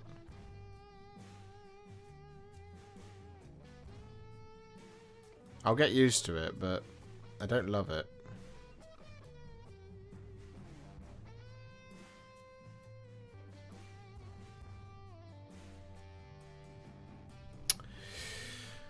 Oh. Hello, Captain Mannerings. Dinner time here. Have a good rest of the stream. Bye. Bye. It's nearly dinner time for me. I'm going to be running off very shortly.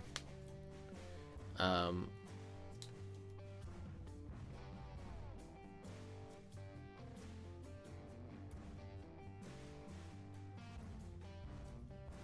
on 8 so far, 5 Witch Elves, 2 Orc Chariots, and an Empire Engineer. Quite pleased, as well you should be.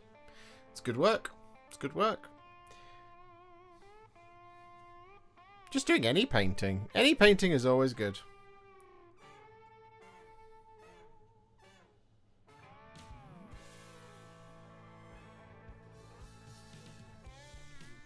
Doesn't matter how many you complete in a year.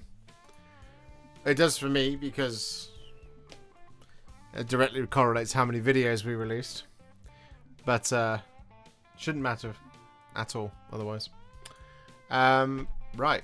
Well, it's 25 to 8, so I'm going to go. Yeah. Yeah. What can you expect this week? I'm going to edit Shelob, Gollum and Frodo tomorrow, depending on whether or not I have a good productive evening this evening and get some stuff done. If I don't, then it will bump to Thursday. But you can't expect that video this week. Hopefully we'll be live on Wednesday. All things fingers crossed. Don't know what we'll be talking about or doing then, but we were doing that.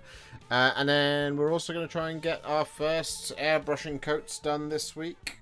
Because the Cataphractii are built.